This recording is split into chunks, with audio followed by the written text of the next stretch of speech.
अब आपको बता दें इस वक्त की 5 बड़ी खबरें, जिसमें पहली खबर है मुर्शिदाबाद में हुई हिंसा से जुड़ी। मुर्शिदाबाद में हुई हिंसा की जांच के लिए एसआईटी का गठन किया गया है। 9 सदस्यीय टीम हिंसा प्रभावित इलाकों का दौरा करेगी। इस पर लगातार हम आपको आज अपडेट देते रहेंगे।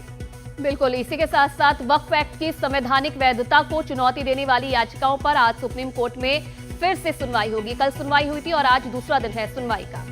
और तीसरी खबर के तहत आपको बता दें बिहार चुनाव से पहले महागठबंधन की आज अहम बैठक होने वाली है। क्या तेजस्वी के नाम पर मोहर लगेगी, इससे जुड़ी जानकारी आपको देंगे। इसी के साथ साथ दिल्ली सरकार ने स्कूलों की बड़ी फीस पर एक्शन लिया है। 10 स्कूलों को कारण बताओ नोटिस भेजी है। पूरी खबर आपको बताएंगे। साथ ही साथ 35 दवाओं के निर्माण और बिक्री पर भी बैन लगा है। ये क्यों हुआ है ये भी आपको बताएंगे। और इस वक्त की सबसे बड़ी खबर और 5वीं खबर ये रहेगी कि राज्यों ने पूर्व मूल्यांकन के बिना ही दवाओं की बिक्री के लिए लाइसेंस दिया। इसके ऊपर 35 दवाइयों के निर्माण और बिक्री पर बैन लग गया है। पूरी खबर क्या है आपको बताएंगे।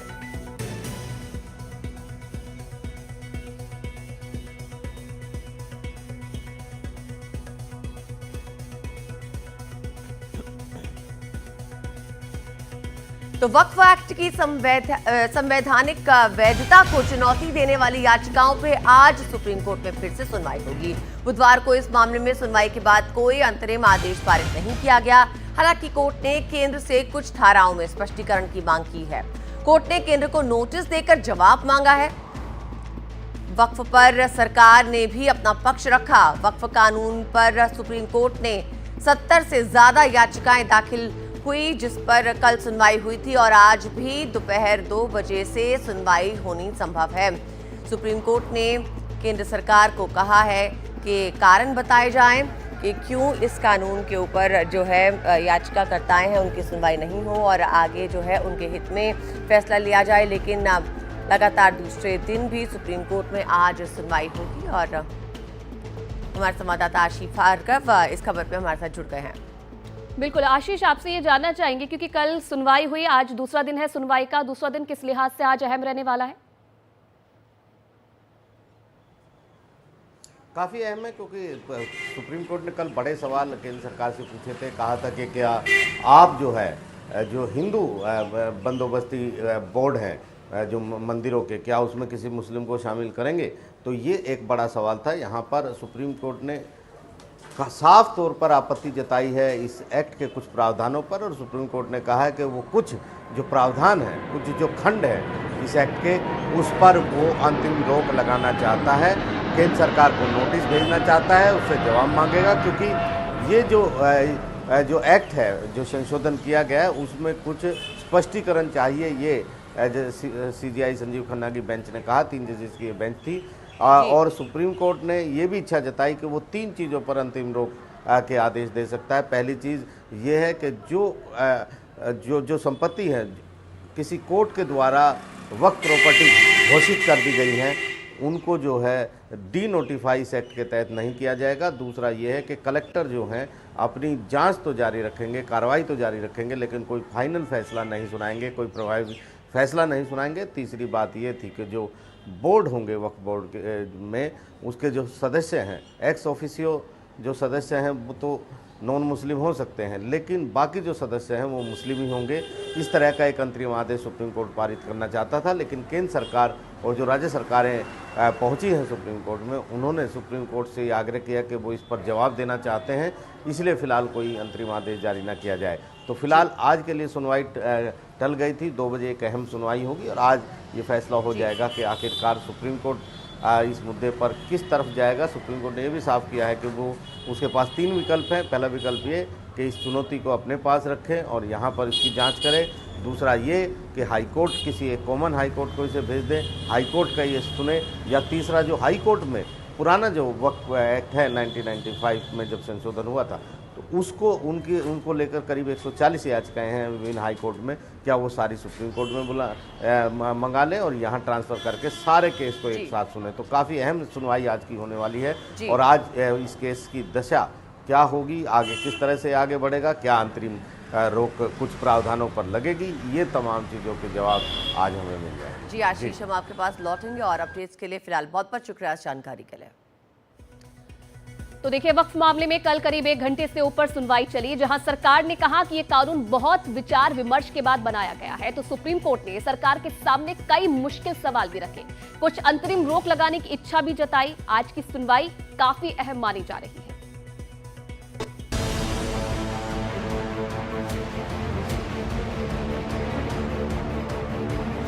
वक्फ संशोधन कानून के खिलाफ 70 से ज्यादा याचिकाओं पर सुनवाई करने बैठी सुप्रीम कोर्ट की बेंच में भारत के मुख्य न्यायाधीश संजीव खन्ना, न्यायमूर्ति पीवी संजय कुमार और केवी विश्वनाथन के 3 न्यायाधीश थे और उनके सामने जाने माने कई वकील थे।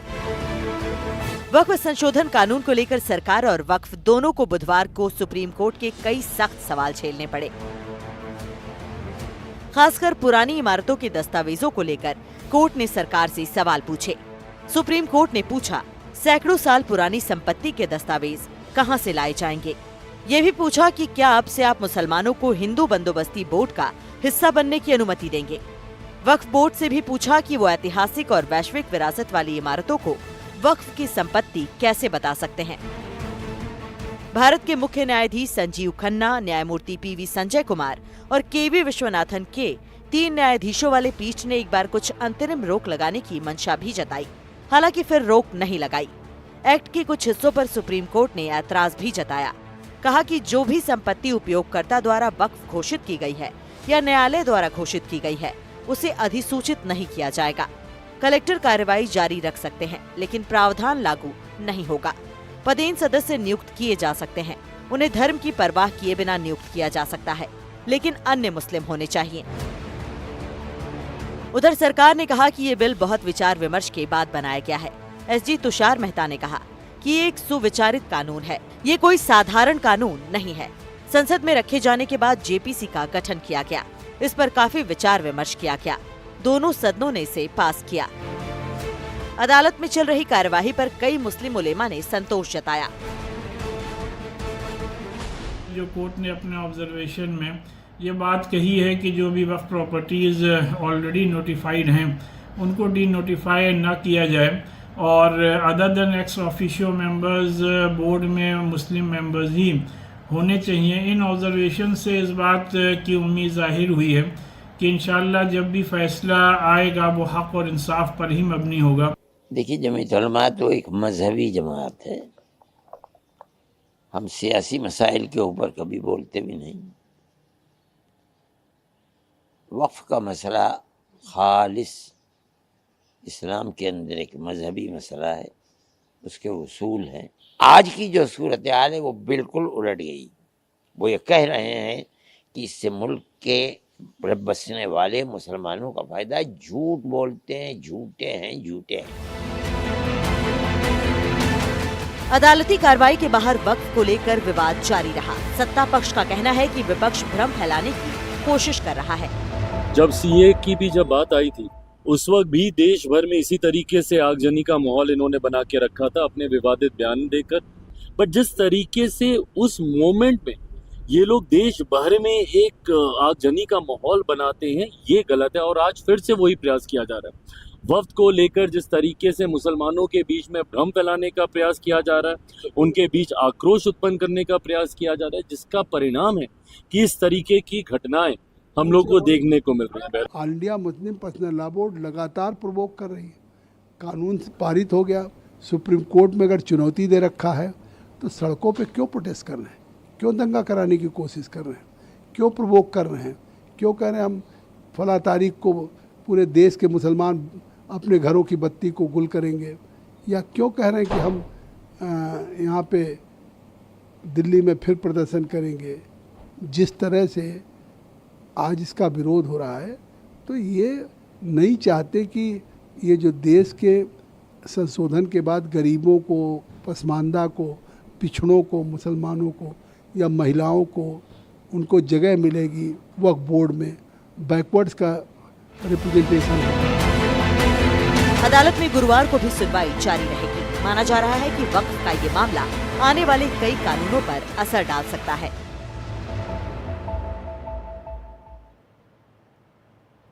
पश्चिम बंगाल के मुर्शिदाबाद में हुई हिंसा की जांच के लिए 9 सदस्यीय एसआईटी का गठन किया गया है। एसआईटी की टीम हिंसा प्रभावित इलाकों का दौरा करेगी और अपनी रिपोर्ट देगी। डीआईजी मुर्शिदाबाद रेंज की अध्यक्षता में 9 सदस्यीय एसआईटी का गठन किया गया है। वक्फ संशोधन अधिनियम के विरोध में मुर्शिदाबाद में सुती, धुलियान, शमशेरगंज और जंगीपुर इलाके में हिंसा भड़की थी।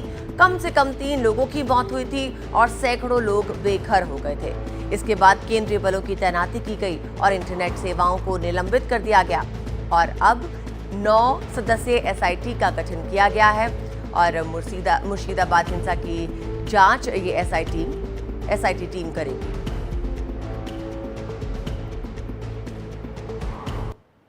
चलिए आगे बढ़ेंगे। एक और बड़ी खबर आपको बता दें, पटना से बड़ी खबर है जहां महागठबंधन की आज अहम बैठक होने वाली है। आज दोपहर 2 बजे आरजेडी के दफ्तर में ये बैठक होगी। बिहार विधानसभा चुनाव की रणनीति पर चर्चा होगी। बैठक में महागठबंधन में सीट बंटवारे पर मंथन होगा।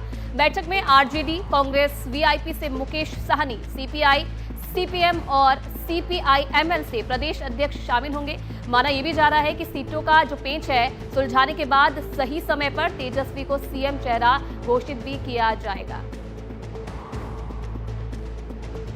हमारे संवाददाता प्रशांत इस खबर पे हमारे साथ जुड़ गए हैं। प्रशांत, अभी कुछ ही दिन पहले यही बैठक दिल्ली में भी हुई थी, अब एक और बैठक होने जा रही है, क्या निष्कर्ष निकल सकता है? बिल्कुल, देखिए दिल्ली में 2 दिनों पहले तेजस्वी यादव पहुंचे थे और उन्होंने कांग्रेस के जो आला नेता हैं, मल्लिकार्जुन खड़गे हों या फिर राहुल गांधी हो और जो तमाम कांग्रेस के नेता हैं उनसे उनकी बैठक हुई थी और उसी दिन उन्होंने कहा था कि 17 तारीख को पटना में महागठबंधन की बैठक होगी। आज की बैठक में 6 पार्टियां शामिल होंगे जो अभी महागठबंधन में शामिल हैं, जिसमें आरजेडी, कांग्रेस, 3 लेफ्ट पार्टियां जिसमें भाकपा, माकपा और भाकपा माले है और वीआईपी विकासशील इंसान पार्टी जो मुकेश साहनी की पार्टी है।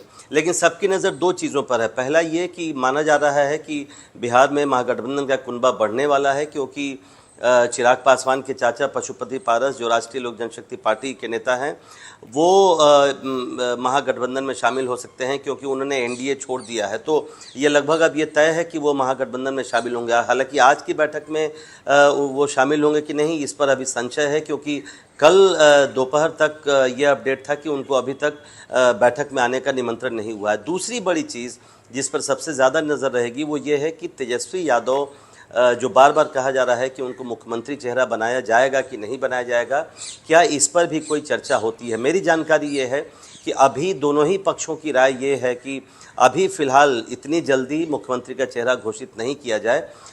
इस पर 1-2 बार बैठक हो भी चुकी है, लेकिन आज की बैठक में बाकी चीज़ें जितनी हैं चुनाव रणनीति से जुड़ी हुई, चाहे कोऑर्डिनेशन कमेटी बनाने की बात हो या साझा चुनाव घोषणा पत्र तैयार करने की बात हो या साझा तरीके से सीटों जो उम्मीदवार तय करने की बात है, वो भी एक चर्चा हो रही है कि सभी पार्टियां मिलकर उम्मीदवारों का चयन करें।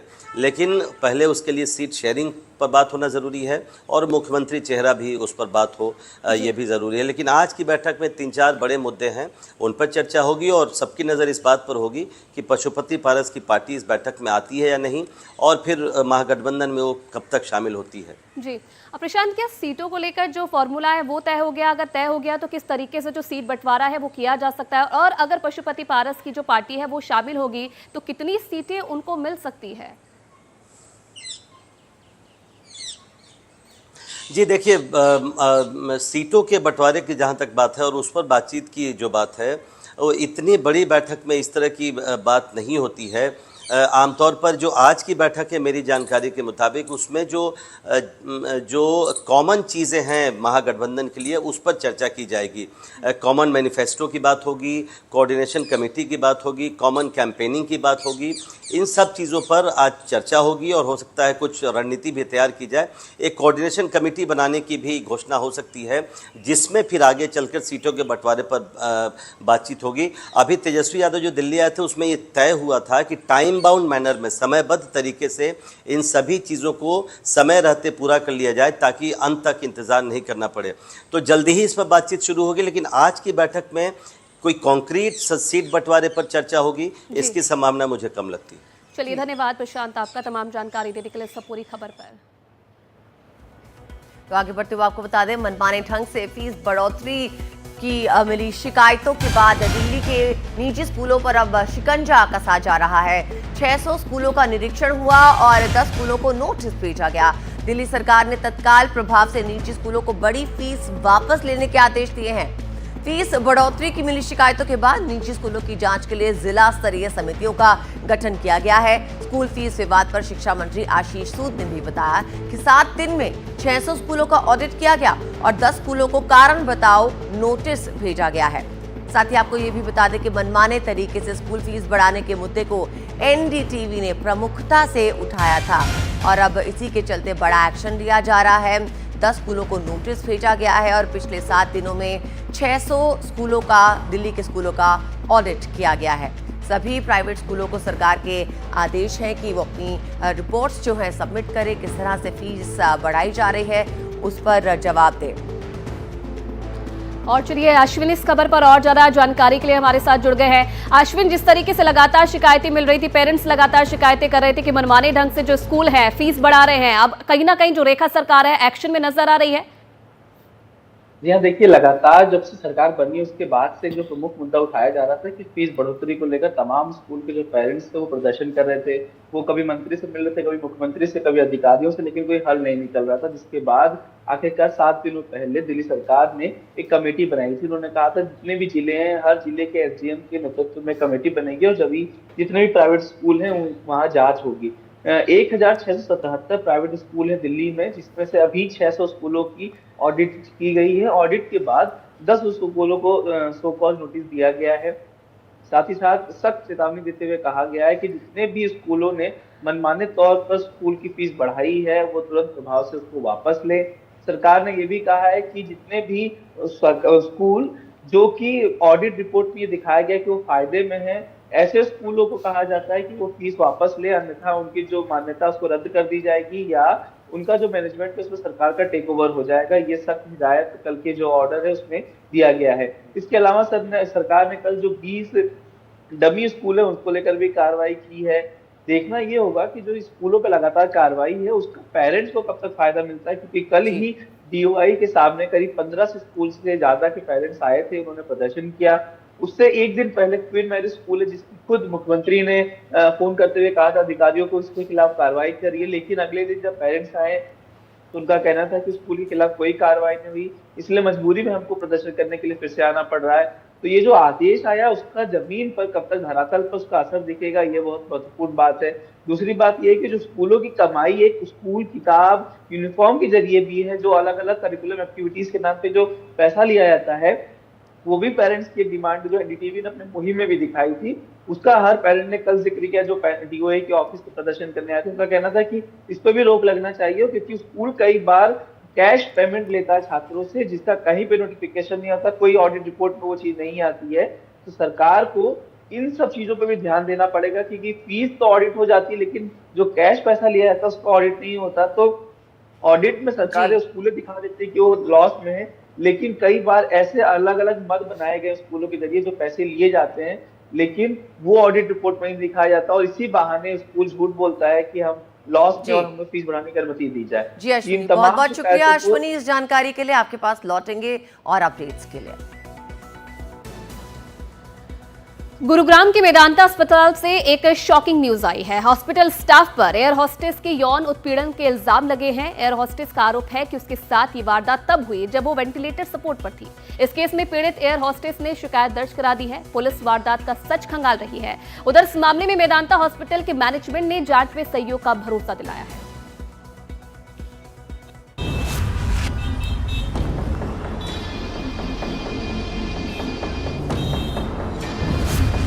गुरुग्राम के मेदांता अस्पताल में एयर होस्टेस से बदसलूकी का स्याह सच क्या है? वेंटिलेटर सपोर्ट पर गई एयर होस्टेस का यौन उत्पीड़न किसने किया? जब ये वारदात हुई तो कौन कौन वेंटिलेटर रूम में मौजूद था? एयर होस्टेस से हुई हैवानियत के कितने चश्मदीद हैं? ऐसे कई अनसुलझे सवालों का तिलिस्म पुलिस को तोड़ता है। ऐसे कई सवालों की गुत्थी हरियाणा पुलिस को सुलझानी है, क्योंकि यौन उत्पीड़न का ये मामला हाई प्रोफाइल हॉस्पिटल में एक हाई प्रोफाइल एयर होस्टेस से जुड़ा है। इल्जाम बेहद संगीन है, इसलिए पुलिस भी फूंक फूंक कर कदम रख रही है। लेकिन असल सवाल ये है कि मेदांता जैसे सिक्योर और नामचीन अस्पताल में महिला से बदसलूकी कैसे हुई, उस रोज क्या हुआ था, एयर होस्टेस के आरोपों में कितना दम है, इसे समझने के लिए आपको इस पूरी वारदात की टाइमलाइन को समझना होगा। पुलिस से जो जानकारी मिली है उसके मुताबिक महिला 31 मार्च को गुरुग्राम आ गई थी और गुरुग्राम के एक 4 स्टार होटल में सेक्टर 15 में ठहरने लगी थी। क्योंकि ये एक ऑफिशियल ट्रिप था तो यहाँ पर महिला अकेली नहीं थी और ट्रेनिंग के लिए ठहरी हुई थी। लेकिन जब वो होटल में 5 तारीख को यानी कि 5 अप्रैल को जब होटल के स्विमिंग पूल में तैरने के लिए उतरी तो तैरते दौरान महिला की तबीयत खराब हो गई। महिला को सांस लेने में तकलीफ होने लगी, जिसके बाद महिला को गुरुग्राम के मशहूर मेदांता अस्पताल में एडमिट कराया गया। 6 अप्रैल दिन रविवार एयर होस्टेस को मेदांता हॉस्पिटल में एडमिट हुए 24 घंटे गुजर चुके थे। गुजरते वक्त के साथ उसकी तबीयत बिगड़ती जा रही थी। हालत गंभीर हुई तो एयर होस्टेस को वेंटिलेटर सपोर्ट पर रखा गया। आरोप यही है कि जब महिला को 6 तारीख को वेंटिलेटर पर रखा गया था उस दौरान 2 नर्स की उन्हें आवाज आ रही थी। क्योंकि महिला बेहोशी की हालत में थी इसलिए वो सब कुछ सुन पा रही थी, महसूस कर पा रही थी, लेकिन कुछ बोल नहीं पा रही थी। ऐसे में महिला ने आरोप ये लगाया है कि एक तीसरा अनजान शख्स वहां पर मौजूद था जिसने महिला के साथ यौन उत्पीड़न किया और उसके बाद वो वहां से चला गया। एयर होस्टेस ने यह भी दावा किया है कि जब उसका यौन शोषण हुआ तब वेंटिलेटर रूम में 2 नर्स भी मौजूद थीं, लेकिन उन्होंने भी एयर होस्टेस को बचाने की कोशिश नहीं की। इल्जाम बेहद संगीन थे, लिहाजा हरियाणा पुलिस फौरन एक्शन में आई। एयर होस्टेस ने जो आरोप लगाए उनकी तफ्तीश शुरू की गई। पुलिस की जांच में क्या निकला ये भी सुनिए। और उनके द्वारा एक एलिगेशन लगाए गए हैं कि वो 5 तारीख को एक निजी अस्पताल में दाखिल हुई थी और इलाज के दौरान 6 तारीख को उसके साथ किसी व्यक्ति के द्वारा यौन उत्पीड़न किया गया है। कंप्लेनेंट के द्वारा बताया गया है कि वह वेंटिलेटर पर थी घटना के समय में और उस घटना के समय में वो बेहोशी की हालत में थी और उसके अलावा 2 जो स्टाफ नर्स थी वो उसके आसपास किसी काम को लेकर के आपस में बातचीत कर रही थी। तो फिलहाल जो विक्टिम है उसके द्वारा बताया गया कि वो अनकॉन्शियस थी और पुलिस के द्वारा जो अस्पताल के आसपास के एरिया की सीसीटीवी फुटेज है घटनास्थल से आसपास की वो पुलिस के द्वारा प्रॉपर तरीके से चेक की जा रही है और केस की इन्वेस्टिगेशन की जा रही है और जैसे जैसे सबूत केस में आएंगे उसके अकॉर्डिंग पुलिस एक्ट करेगी। इधर पुलिस यौन शोषण का सच खंगाल रही है। उधर मामले ने तूल पकड़ा तो सफाई मेदांता अस्पताल ने भी दी। हॉस्पिटल मैनेजमेंट ने कहा कि हमें एक मरीज की ओर से की गई शिकायत की जानकारी मिली है और हम संबंधित अधिकारियों की जांच में पूरी तरह सहयोग कर रहे हैं। अस्पताल जैसे संवेदनशील स्थान पर इस तरह की घटना बेहद खौफनाक है, लेकिन सवाल ये है कि क्या अस्पताल में भर्ती मरीज पूरी तरह सुरक्षित है?